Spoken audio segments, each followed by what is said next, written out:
بسم اللہ الرحمن الرحیم الحمد للہ رب العالمین والصلاة والسلام على سید الانبیاء والمرسلین محمد وعلى آلہ واصحابہ اجمعین اما بعد اعوذ باللہ من الشیطان الرجیم بسم اللہ الرحمن الرحیم الخبيثات للخبيثين والخبيثون للخبيثات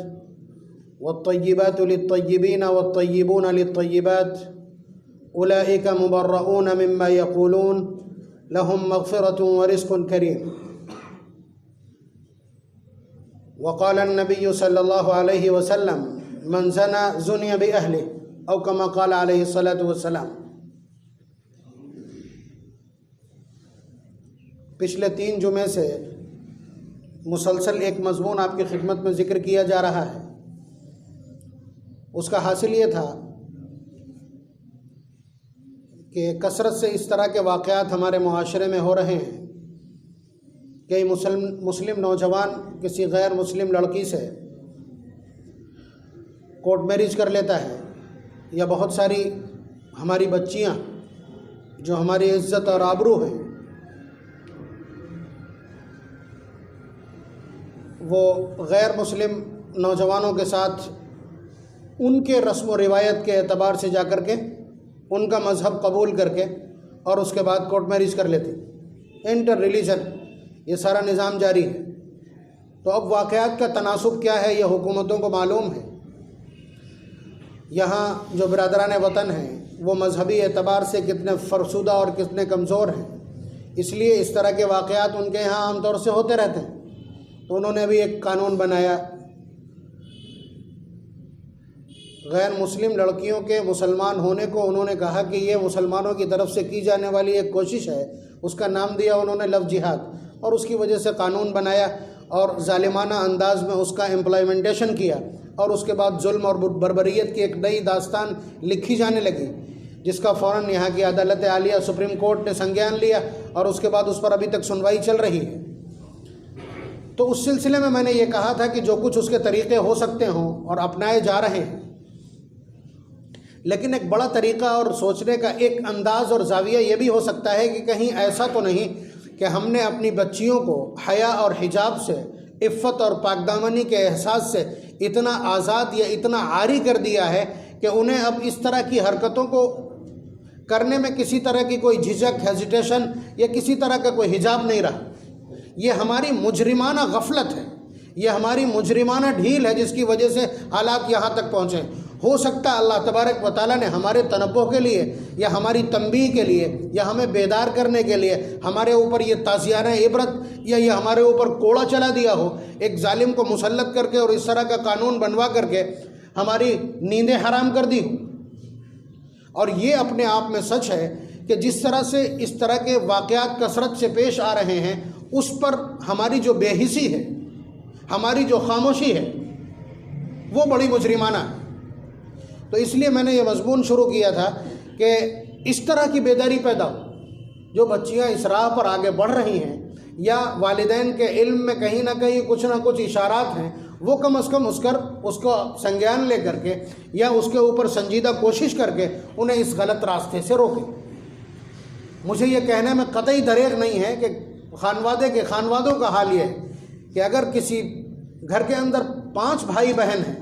ایک بڑا بھائی جب اس راستے پر چل نکلتا ہے، افیئر کی دنیا میں قدم رکھ دیتا ہے، معاشقہ اور آشنائی شروع کر دیتا ہے، تو باقی جتنے نیچے والے ہیں ان سب کے اوپر سے خوف اور حجاب ختم ہو جاتا ہے. اور مجھے لگتا یہ ہے کہ ایک بڑی تعداد 80 سے زیادہ فیصد ایسے گھرانے ہیں جہاں اس طرح کے واقعات ہیں. جبکہ اسلام نے کیا سکھلایا اور بتلایا ہے ہم نے اس کو کنوے نہیں کیا اپنی نسلوں تک. دیکھیے میرا جو مین پوائنٹ ہے جس پر میں گفتگو کرنا چاہتا ہوں یا جس پر میں پیغام دینا چاہ رہا ہوں وہ یہی ہے کہ اسلام نے جو تعلیمات ہم کو دی، حیا اور عفت اور پاکدامنی کے اعتبار سے جو ہمیں ایک احساس دلایا، جو ایک مضبوط ستمبھ ہے ہماری تہذیب اور ہماری اخلاقیات کا، ہم نے اس کو ٹھیک سے نہ تو خود سمجھا ہے اور نہ اپنی اولاد کو بریف کیا ہے، نہ اس میسج کو ٹھیک سے کنوے کیا. ہم نے اپنی اولاد کو ٹھیک سے کنوینس نہیں کیا اس حوالے سے. مثال کے طور پر بہت سے لوگ انہیں غرور یہ ہے کہ ہم بڑے خاندان کے، اونچی برادری کے لوگ ہیں، ہم وفادار خاندان کے لوگ ہیں، ہمارے گھروں میں کبھی اس طرح کی گندی اور اوچھی حرکتیں نہیں ہوتی، ہماری عورتیں پڑھی لکھی ہیں، یا ہماری عورتوں کو یہ سب معلوم ہے اونچ نیچ کیا ہے۔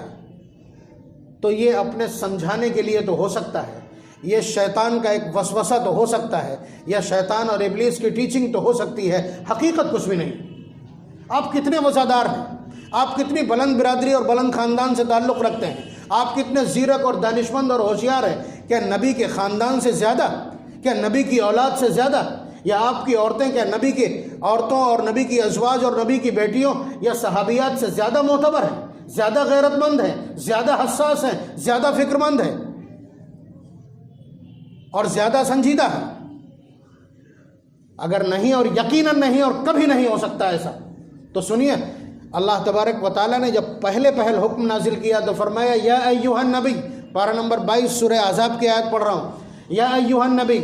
اے نبی، قل لازواجک، اپنی بیویوں کو حکم دیجئے، وبناتک، اپنی بیٹیوں کو حکم دیجئے، ونساء المؤمنین، اور تمام صحابیات کو حکم دیجئے، یدنین علیہن من جلابیبہن۔ یہ وہ لوگ ہیں، حضور کی بیٹیاں، ان کے تقدس کا کیا کہنا، حضور کی بیویاں جن کے پاک باز ہونے پر قرآن کریم خود شہادت دے، اور صحابیات جن کے ساتھ اللہ نے تمغہ جوڑ دیے، ٹیگ لگا ہے رضی اللہ عنہم کا، تو یہ تو سب سیکیورڈ لوگ ہیں، اس کے باوجود انہیں پردے کا حکم دیا جا رہا ہے۔ اس کا مطلب یہ ہے کہ یہ عزت کے لیے ہے، یہ عزت کی نشانی ہے، یہ عزت کی نشانی ہے، یہ کمتر ہونے کی نشانی نہیں، جس طرح کا ہم نے فیصلہ کر لیا۔ ہم نے فیصلہ یہ کیا کہ یہ نیچ قسم کے لوگوں کا، یہ کمزور اور غریب لوگوں کا وتیرہ اور طریقہ ہے کہ ان کی عورتیں پردہ کریں گی، ان کی عورتیں حجاب میں رہیں گی۔ کیا کہنا چاہیں گے نبی کے خانوادے کے سلسلے میں؟ اور یہ چھوڑ دیجئے، اس سے پہلے اسی صورت میں آ جائیے، پارہ نمبر 21 کی آخری آیت اور 22 کی دوسری آیت، اللہ تعالیٰ ازواج مطہرات سے فرما رہے ہیں وَقَرْنَ فِي بُيُوتِكُنَّ وَلَا تَبَرَّجْنَ تَبَرُّجَ الْجَاهِلِيَّةِ الْأُولَىٰ، کہ اپنے گھروں کے اندر رہو، اپنے گھروں کے اندر قرار اور سکون اختیار کرو، اطمینان کے ساتھ رہو، باہر نکلنے کی کوشش مت کرو، اور زمانے جاہلیت کی طرح اپنا میک اپ، آرائش اور زینت دکھانے کی کوشش مت کرو۔ یہ انبیاء کی بیویوں سے مخاطب ہے جو پوری امت کی مائیں ہیں، وَأَزْوَاجُهُ أُمَّهَاتُهُمْ، اسی صورت کے شروع میں اللہ نے فائنل کر دیا۔ تو آپ اندازہ کیجئے کہ نبی کی ازواج، نبی کی بیویوں، نبی کی بیٹیوں کو پردے کا حکم دیا جا رہا ہے، اور یہ ہم بتائیں آپ کو، اس کے پس منظر میں جائیں گے، وقت تنگ ہوتا ہے، اس لیے میں اس کے پس منظر میں جانا نہیں چاہتا، کہ نبی اکرم صلی اللہ علیہ وسلم کے گھر کی عورتیں بھی اور تمام معاشرے کی عورتیں اس وقت قضاء حاجت کے لیے، رفع حاجت کے لیے، فارغ ہونے کے لیے، فریش ہونے کے لیے آبادیوں سے باہر جایا کرتی تھی۔ حضرت عمر رضی اللہ تعالیٰ عنہ نے مشورہ دیا کہ اللہ کے رسول، ہم چاہتے یہ ہیں کہ ازواج مطہرات پردے سے جایا کریں، ان کا اپنا ایک مقام ہے، ان کی اپنی ایک شناخت اور پہچان ہے۔ تو ابھی نبی اکرم صلی اللہ علیہ وسلم نے کوئی فیصلہ نہیں لیا تھا کہ یہ آیت آ گئی۔ اس کے علاوہ دوسرے موقع پر جو الفاظ استعمال کیے حضرت عمر رضی اللہ تعالیٰ نے فرمایا یلاقیک بر و فاجر، اے اللہ کے رسول، آپ کے پاس نیک لوگ بھی آتے ہیں، برے لوگ بھی آتے ہیں، ان کی نگاہیں مختلف ہوتی ہیں، آپ ازواج مطہرات سے کہہ دیجئے کہ وہ پردے میں رہا کریں، وہ ہمارے لیے بہت قابل احترام۔ تو حضرت عمر رضی اللہ تعالیٰ نے اپنے اس نظریے کو حضور کے سامنے رکھا، قبل اس کے کہ حضور کوئی ججمنٹ لیتے، اللہ تبارک و تعالیٰ نے فیصلہ بھیج دیا کہ عمر نے درست کہا ہے، پردے کا نظام ہونا چاہیے۔ تو آپ یہ سمجھیے کہ اس وقت باندیاں بھی ہوتی تھیں اور آزاد عورتیں بھی ہوتی تھیں۔ آزاد عورتوں کا اپنا مقام ہے، باندیوں کا اپنا اسٹیٹس ہے، آدھی عزت ہوتی ہے، آدھا وقار ہوتا ہے، آدھا اسٹیٹس ہوتا ہے، اس کی تفصیل کسی وقت ضرورت ہوگی تو عرض کر دیں گے۔ تو جو لوگ بدتمیزی کرنے والے راہوں میں اس طرح گھومتے پھرتے ہیں، جو اس طرح کی عورتوں کو چھیڑتے ہیں، اس وقت بھی اس طرح کے بدتمیز اور اوباش قسم کے لوگ موجود تھے، تو ان کے نزدیک یہ پہچان تھی کہ جو عورت پردے کے ساتھ آ رہی ہے وہ آزاد ہے، شریف عورت ہے، آزادی کی علامت ہے، اور جو بغیر پردے کے ہے یا ناقص پردے میں ہے وہ باندھی۔ ذالک ادنی ان یعرفن فلا یؤذین میں اسی طرف اشارہ ہے۔ بہرحال تو نبی اکرم صلی اللہ علیہ وسلم کے خانوادے کی عورتوں کو یہ حکم دیا جا رہا ہے، اس کا مطلب یہ ہے کہ یہ عزت کی علامت ہے، یہ غیرت کی علامت ہے، یہ شرافت کی علامت ہے، یہ شناخت ہے معزز لوگوں کی، اسی لیے نبی کے خانوادے کو۔ تو میرے کہنے کا حاصل یہ ہے کہ آپ کی طبیعت میں جو جھجک ہے کہ آپ اپنی اولاد کو، اپنی بچیوں کو،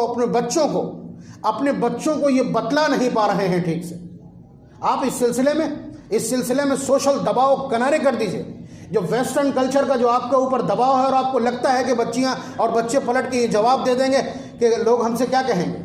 آپ اس کے جواب اور اس کا توڑ ڈھونڈ کے رکھیے۔ ہم مسلمان ہیں، مسلمان بن کے رہنا چاہیے، ہم کو مسلمان بن کے دکھانا چاہیے۔ اگر ہم مسلمان ہیں تو نظر آنا چاہیے کہ مسلمان، یہ کہنے کا حاصل ہے۔ اس کے علاوہ آپ دیکھیے، انہیں یہ بھی بتلایا جانا چاہیے، انہیں یہ بھی بتلانا چاہیے کہ اگر انہوں نے پاک دامنی اختیار نہیں کی اور پاکیزگی کو چھوڑ دیا، ایوائڈ کیا، انہوں نے اگر لائف کو انجوائے کرنے کے نام پر انہوں نے گندگی میں ملوث ہونا اختیار کیا، تو پھر اللہ تبارک و تعالیٰ کا دو ٹوک فیصلہ ہے حضرت عائشہ صدیقہ رضی اللہ تعالیٰ عنہ کے مقدمے میں کہ الخبیثات للخبیثین، جس مرد نے گناہ کیا ہے، ادھر ادھر تاک جھانک کی ہے یا زنا میں مبتلا ہوا ہے، وہ یہ خواب دیکھنا چھوڑ دے کہ اس کو کوئی پاک عورت مل جائے، جبکہ سچ یہی ہے کہ جو آدمی گناہوں میں مبتلا ہو چکا ہوتا ہے وہ اپنے جوڑے کے سلسلے میں بہت کانشیس ہوتا ہے، لیکن قرآن نے کہہ دیا کہ اس کی فطرت اور طبیعت گندی ہو چکی ہے، وہ جہاں بھی ہاتھ ڈالے گا گندگی پہ ڈالے گا۔ کسی گندے مرد کو پاک عورت اور کسی گندی عورت کو پاک مرد، یہ ایک مشکل امر ہے۔ اگر کوئی شخص، بہت زیادہ علماء نے لکھا ہے، اس کی ترکیب لکھی ہے کہ اگر کوئی توبہ کر لے، سچی پکی توبہ کر لے، اللہ تعالیٰ کے سامنے اتنی آوازاری کرے کہ اللہ تبارک و تعالیٰ یقیناً اسے معاف فرما دیں گے، تب بھی اسے خود سے انتخاب نہیں کرنا چاہیے، جوڑے کے سلیکشن میں خود اپنے آپ کو اسے امپلائی نہیں کرنا چاہیے، ملوث نہیں کرنا چاہیے، کسی پاک شخص کو یہ ذمہ داری دے دے کہ آپ ہمارے لیے جوڑا تلاش کر دیجئے، تو وہ جیسا ہوگا اس کا ہاتھ وہیں پڑے گا۔ مکھی گندگی پہ ہی بیٹھتی۔ یہ اصل میں بہت عجیب و غریب حالات میں اللہ تبارک و تعالیٰ نے آیات اتاری ہے۔ حضرت عائشہ صدیقہ رضی اللہ تعالیٰ عنہ کے اوپر اسی معاشقے کا اور اسی طرح کی گندگی کا الزام لگا دیا منافقوں نے الزام لگا دیا اور اس طرح کا رومر بنایا کہ آپ یہ سمجھیے کہ خود نبی اکرم صلی اللہ علیہ وسلم کو بھی ڈیفینسو ہونا پڑا، یعنی اس سلسلے میں تحقیقات کرنا شروع کر دی حضور نے اور صحابہ سے مشورہ لینا شروع کر دیا۔ پھر اللہ تبارک و تعالیٰ نے یہ آیات اتاری کہ آپ پاک ہیں تو آپ کو گندی عورت کیسے مل جائے گی، ہمارے یہاں کا دستور ہی نہیں۔ الطیبات للطیبین والطیبون للطیبات، آپ پاک ہیں تو آپ کی بیویاں پاک ہوں، اور اللہ تبارک و تعالیٰ نے یہ دستور بنایا۔ آپ دیکھیے حضرت نوح علیہ السلام 950 سال تک تبلیغ کرتے رہے، اپنی بیوی کو سمجھاتے رہے، کافر کی کافر رہی۔ حضرت لوط علیہ السلام اپنے پورا پیغمبرانہ اثر و رسوخ استعمال کرنے کے باوجود اپنی بیوی کو ایمان میں داخل نہیں کر پائے۔ نبی کی بیوی کافر ہو سکتی ہے، بدکار نہیں ہو سکتی، یہ ضابطہ ہے۔ یہ ضابطہ ہے کہ نبی کی بیوی کافر تو ہو سکتی ہے، بدکار نہیں ہو سکتی۔ صاف سمبل ہے، آپ سمجھ لیجئے گا میسج کیا ہے اس جملے کے پیچھے، یعنی یہ گندگی کفر سے بھی زیادہ غلط ہے۔ اور یہی وجہ ہے کہ کوئی کافر ہو، اسلام میں داخل ہو جائے، آپ اسے سر پہ اٹھا لیں گے، لیکن اگر کسی خاندان کی کوئی لڑکی کبھی غلطی میں ملوث ہوئی ہو تو تیسری پشت میں بھی جب رشتے کا نمبر آئے گا تو وہ سارا کا سارا چٹا کھول کے رکھ دیا جائے گا کہ یہ تو وہ ہے، اس نے اپنے زمانے میں ایسا کیا تھا، یہ ایسا جرم ہے، اسی لیے اس کی سزا بھی تھوڑی مختلف ہے۔ تو یہ ایک ایسا ٹیگ ہے قرآن کریم کا اور نبی اکرم صلی اللہ علیہ وسلم کی طرف سے دیا گیا ایک ایسا اخلاقی معیار ہے کہ جسے اپنانا پاکیزہ رہنے کے لیے، سر اٹھا کے جینے کے لیے ضروری۔ اور مخالف کا یہ اتنا بڑا ہتھیار ہے کہ جس کی وجہ سے وہ ہماری کمر توڑ دیا کرتے ہیں۔ ہم بتلائیں آپ کو، ہمیشہ سے یہ ہوا ہے اور آج بھی ہو رہا ہے۔ یہ موبائل نوجوانوں کے ہاتھ میں ہے، یہ سب جوان نہیں، یہ دیکھنے میں اپنے عمر کے پڑاؤ کے اعتبار سے تو جوان نظر آتے ہیں، لیکن ان کے قوہ اور اعصاب اور ان کی مسلس نوجوان نہیں۔ وجہ مجھے وضاحت کے ساتھ بتانے کی ضرورت نہیں ہے، میں بتلا رہا ہوں۔ حضرت سعد ابن ابی وقاص رضی اللہ تعالیٰ عنہ ٹاپ 10 میں، اور اس کے علاوہ نامور جنگجو اور سپہ سالاروں میں اسلام کے، ایک لشکر کے ساتھ جہاد پہ تھے، ایک شہر کے اوپر انہیں حملہ کرنا تھا۔ شہر کے لوگوں نے ہسٹری نکالی جب صحابہ کی، تو پتہ یہ چلا کہ یہ ہیں تو خالی ہاتھ، ان کے پاس اسباب اور ریسورسز کے نام پر کچھ نہیں ہے، لیکن ان کا اپنے پروردگار کے ساتھ اتنا طاقتور تعلق ہے کہ وہ ان کی مدد کرتا ہے، اور اس کو توڑ پانا آسان نہیں ہے۔ تو انہوں نے اپنے طور پر جو بھی تلاش کیا اپنے عالموں سے، یہودی اور عیسائی وہ پرانے ہیں ہم سے، تو انہیں یہ پتہ چلا کہ اللہ تبارک و تعالیٰ سب سے جلدی کس چیز سے ناراض ہوتے ہیں، تو انہیں معلوم یہ ہوا کہ بے حیائی میں ملوث ہونے سے۔ تو اس کے بعد انہوں نے توڑ یہ نکالا کہ اپنے شہر کی تمام عورتوں سے کہہ دیا، اپنی عورتوں سے، اپنی بچیوں سے کہہ دیا کہ جب یہ شہر میں داخل ہونا شروع کریں تو اس سے پہلے تم لوگ نیم برہنہ ہو کر کے، آپ سمجھ رہے ہیں، یعنی میک اپ کر کے اور پوری طرح سے، جس طرح کوئی عورت کسی کو اپنی طرف متوجہ کرنا چاہے جب وہ تیاری کرتی ہے، اس طرح تیاری کر کے تم گلی کوچوں میں پھیل جانا۔ حضرت سعد بن ابی وقاص رضی اللہ تعالیٰ عنہ بلا کی شخصیت ہے، نبی اکرم صلی اللہ علیہ وسلم کے نامور شاگردوں میں نام ہے ان کا۔ بھانپ لی انہوں نے پوری صورتحال، اور صرف زور سے ایک اعلان کیا، قل للمؤمنین یغضوا من ابصارہم۔ یہ اللہ تعالیٰ نے حضور سے اعلان کروایا کہ ایمان والوں سے کہہ دو کہ وہ اپنی نگاہوں کو نیچے رکھا کریں۔ تو حضرت سعد بن ابی وقاص رضی اللہ تعالیٰ عنہ نے یہ اعلان کر دیا، جتنے بھی مجاہد ہیں سب کی نگاہیں ایک بار جو نیچی ہوئی ہیں تو پھر انہوں نے اٹھا کے نہیں دیکھا نگاہوں کو۔ حالات یہ تھے کہ انہیں یہ معلوم نہیں تھا کہ ہم کس جگہ سے گزر رہے ہیں اور عمارتوں کی بلندی کیا ہے، کوئی چیز اثر انداز نہیں ہوتی ان کے اوپر۔ اسی طرح کے ایک بہت اہم واقعہ، ایک تابعی ہیں، ان کے سلسلے میں یہ واقعہ لکھا گیا کہ بہت طاقتور اور بہت زیرک اور ہوشیار کسی عیسائی بادشاہ نے ان کو قید کر لیا، ان کو قتل کرنے جا رہا تھا کہ اس کے وزیر نے کہا کہ صاحب یہ بہت زیادہ ذہین اور بہت طاقتور شخص ہے، بہت جگر والا ہے، اگر یہ کسی طرح ہمارے مذہب میں داخل ہو جائے تو ہمارے یہاں کمانڈر ان چیف کی پوسٹ پہ رہ سکتا ہے۔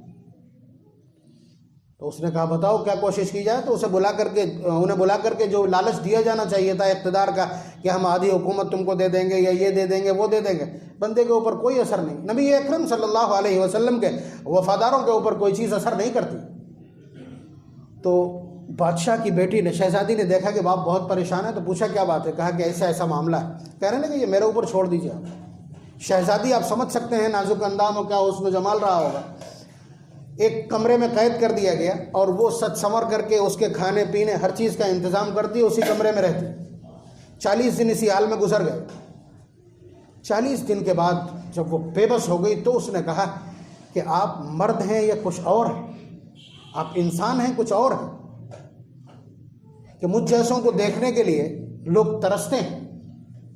مجھ جیسوں کو دیکھنے کے لیے لوگ ترستے ہیں، اور 40 دن گزر گئے آپ نے ایک بار نظر اٹھا کے نہیں دیکھا، جبکہ میں آپ کے لیے بنسور کیا تھا۔ تو انہوں نے جواب دیا کہ میں اللہ سے ڈرتا ہوں، میں اللہ سے ڈرتا ہوں۔ بڑی بات ہے، آپ خود سوچ کر کے دیکھیے، بہت بڑی بات ہے کسی نوجوان کے لیے، اس وقت تو ایسے تلاش کر پانا ہی مشکل ہے۔ تو اس نے کہا کہ جس مذہب میں تنہائی میں اپنے پروردگار سے اتنا خوف اور خشیت سکھلائی جاتی ہو، اس مذہب میں بھی داخل ہونا چاہتی ہوں۔ کلمہ پڑھ لیا اور کہا کہ تمہارے یہاں سے نکلنے کی راہیں میں خود ہموار کرتی ہوں، اور اس کے بعد پھر ان کو وہاں سے رہائی کا پروانہ بھی اسی نے دلوایا اور ساتھ میں خود آئی۔ تو یہ صورتحال ہے۔ اس مضبوط اعصاب کے لوگ، ہم اپنی اولاد کے اوپر کنٹرول نہیں کر پا رہے۔ نبی اکرم صلی اللہ علیہ وسلم کی بارگاہ میں ایک مجلس لگی ہے، حضور نے ایک سوال اچھال دیا، بہت سینسٹیو سوال ہے۔ حضور نے پوچھا ما خیر للمرأة، عورت کی سب سے بڑی خوبی کیا ہے، یا سب سے بہترین عورت کون سی ہے؟ جواب آئے ایک دو، لیکن نبی اکرم صلی اللہ علیہ وسلم کے معیار پر کوئی جواب کھڑا نہیں اترا۔ حضرت علی رضی اللہ تعالیٰ عنہ دھیرے سے مجلس سے کھسک گئے اور جا کر کے حضرت فاطمہ الزہرا رضی اللہ تعالیٰ عنہ سے پوچھا کہ حضور نے آج ایک سوال دیا ہے جس کا جواب ہم لوگوں سے بن نہیں پڑتا ہے، آپ کے صنف سے متعلق ہے، آپ بتائیے کہ سب سے بہترین عورت کون سی ہے؟ فرمایا میں بتلاتی ہوں، اور پھر اس کے بعد جواب دیا، فرمایا لا یرین الرجال ولا یرونہم، کہ عورت کی سب سے بڑی صفت یہ ہے، یا عورت کو جو صفت سب سے بڑا بناتی ہے، یا سب سے بہترین عورت وہ ہے کہ جس نے کسی نامحرم کو نہ دیکھا ہو اور اسے کسی نامحرم نے نہ دیکھا ہو۔ بات آپ سمجھ رہے ہیں؟ مطلب اتنی خراب بات ہے آج کی تاریخ میں، اتنی خراب بات ہے کسی عورت سے یہ پوچھ لیجئے کہ سب سے بہترین لڑکی یا عورت کون سی، تو ٹھیک اس کا اپوننٹ جواب آئے گا کہ جسے لوگ دیکھتے ہیں تو لوگ دیکھتے ہی رہ جائیں، یہی جواب آئے گا نا۔ ہم گندگی میں گردن تک دھنسے ہوئے کہ نبی اکرم صلی اللہ علیہ وسلم کے زمانے میں عورتوں کی زندگی اور ان کی اخلاقیات کا معیار یہ ہے۔ حضرت فاطمہ الزہرا رضی اللہ تعالیٰ عنہ فرماتی، اور آج ٹھیک اس کا الٹا، عورتوں نے ہمارا پورا دین الٹا کر کے رکھ دیا۔ تو حضرت علی رضی اللہ تعالیٰ نے یہ جواب لے کر کے حضور کی بارگاہ میں آیا اور آ کر کے کہا کہ اللہ کے رسول میں بتلاتا ہوں اس کا جواب کیا ہے، اور جواب دیا۔ فرمایا کس نے دیا یہ جواب؟ کہنے لگے فاطمہ سے پوچھ کے آیا ہوں۔ تو نبی اکرم صلی اللہ علیہ وسلم کا خوشی سے چہرہ سرخ ہو گیا اور فرمایا انہا بضعۃ منی، کہ وہ کیوں نہ صحیح جواب دے، وہ میرے جگر کا ٹکڑا ہے۔ یعنی نبوت کا منشا بیٹی سے زیادہ کون سمجھ سکتا ہے؟ یہ وہ زندگی ہے، زندگی کے وہ معیار ہیں جو جناب محمد الرسول اللہ صلی اللہ علیہ وسلم کی بیٹیوں نے قائم کیے۔ ہم ویسٹرن ہو جانا چاہتے ہیں، اہل مغرب کا لبادہ اوڑھ لینا چاہتے ہیں۔ آپ احتیاط کی بات کرتے ہیں، آپ اپنے بچوں سے یہ بات نہیں کہہ پا رہے ہیں، میں بتلا رہا ہوں آپ کو۔ احتیاط کرنے میں اور غیرت کے اختیار کرنے میں کوئی غلطی نہیں ہوتی۔ حضرت عمر رضی اللہ تعالیٰ عنہ آپ کو معلوم ہے کتنی بڑی شخصیت ہے، بلکہ انہی کے نام پر پردے کی آیت اتری ہے، انہی کے مشورے پر۔ ایک دن اپنے دروازے پہ بیٹھے ہیں، ایک شخص گزرا سلام کر کے، اور اس کے بعد کافی دیر کے بعد دوبارہ جب دروازے سے گزرا دیکھا ویسے ہی وہیں بیٹھے ہوئے ہیں۔ تو اس نے پوچھا کہ حضرت بہت دیر ہو گئی آپ کو یہاں دروازے پہ بیٹھے۔ آگے جو جملہ میں بولنے جا رہا ہوں اسے ذرا دھیان سے سنیے گا۔ حضرت عمر رضی اللہ تعالیٰ عنہ جو صحابہ میں سب سے مضبوط اعصاب کے آدمی، سب سے زیادہ اصابت رائے جن کی خو ہے، فرماتے ہیں بات اصل میں یہ ہے کہ میری بیٹی حفصہ جو ام المؤمنین ہے، نبی اکرم صلی اللہ علیہ وسلم کی بیوی، پوری امت کی ماں، حضرت عمر رضی اللہ تعالیٰ عنہ کی حقیقی بیٹی، فرمایا کہ وہ اس وقت گھر آئی ہوئی ہے اور اتفاق سے وہ اکیلی ہے، گھر کے اندر اکیلی ہے اور اس کی ماں کہیں گئی ہوئی ہیں، اس لیے میں اندر نہیں جا رہا ہوں، احتیاط میں اندر نہیں جا رہا ہوں۔ آپ کو فیوز اڑ جائیں گے دماغ کے۔ آپ کو یہ حضرت عمر رضی اللہ تعالیٰ نا احتیاط کا یہ عالم ہے کہ ہم یہ احتیاط اور صحابہ کا یہ اخلاقی پورا منظرنامہ اور رپورٹ کارڈ کیا اپنی نسلوں تک منتقل نہیں کر سکتے۔ حضرت سلیمان ابن یسار رضی اللہ تعالیٰ عنہ حضرت امام ابو حنیفہ رحمۃ اللہ علیہ کے شاگرد ہیں، ولی یہ وقت ہیں، اور ساتھ ساتھ بہت بڑے فقیہ اور محدث ہیں، بہت خوبصورت ہیں۔ کسی عورت نے مدتوں سے دیکھ رکھا ہوگا انہیں، اتفاق سے وہ تنہا ہوگی، ایک روز خبر بھیج دی بے قابو میں کہ سلیمان میں آپ سے بہت محبت کرتی ہوں اور میں اس وقت تنہا ہوں، آپ بھی لطف اندوز ہوں اور میری بھی خواہش پوری کر دیں۔ تو حضرت سلیمان ابن یسار نے صرف ایک جواب کہا، معاذ اللہ، میں اللہ کی پناہ چاہتا ہوں اس گناہ سے۔ رات میں جب سوئے ہیں تو حضرت یوسف علیہ السلام خواب میں تشریف لائے اور فرمایا کہ سلیمان ابن یسار، میرے ساتھ تو نبوت کی اپروچ تھی اور میرے ساتھ اللہ تبارک و تعالیٰ کا حفاظتی انتظام تھا، تب میں نے یہ جملہ کہا تھا، تب میں نے عزیز مصر کی بیوی کے بلانے پر یہ جملہ کہا تھا، معاذ اللہ، تو خالی ایک امتی ہے، ایک ولی وقت ہے، کمال تو تیرا ہے کہ تو نے صرف اتنی سی قابلیت پر وہی جملہ دہرا دیا جو میں نے نبی ہونے کے بعد یا نبوت کی قوت کے ساتھ دہرایا تھا۔ تو آپ اندازہ کیجئے، لفظ معاذ اللہ حضرت یوسف علیہ السلام نے بھی بولا تھا، انہوں نے بھی بول دیا۔ تو امت کے اندر احتیاط کرنے والوں کی کبھی کمی نہیں رہی ہے۔ اور جو روایت میں نے پڑھی، ایک بات تو آپ نے سمجھ لی کہ جو آدمی غلطی میں مبتلا ہو، بے حیائی کرے، عفت اور پاک دامنی سے ہاتھ دھو بیٹھے یا منہ کالا کر لے، تو یاد رکھے کہ اسے پاک جوڑا نہیں مل سکتا۔ جو آدمی یہ چاہتا ہو، جو نوجوان یہ چاہتا ہو کہ اس کی زندگی ایک پاک بیوی کے ساتھ گزرے، تو پھر وہ سمجھ لے کہ اسے خود کو پاک دامن رکھنا پڑے گا۔ اور جو بچی یہ سمجھتی ہو کہ اسے پاک مرد اور پاک شوہر مل جائے، تو اسے پوری زندگی پاک رہنا پڑے گا، اسے پاک رہنا پڑے گا، ورنہ سمجھ لے کہ اللہ تبارک و تعالیٰ نے اپنے یہاں کا ایک فطری دستور، ایک قانون بیان کر دیا۔ اور اس کے علاوہ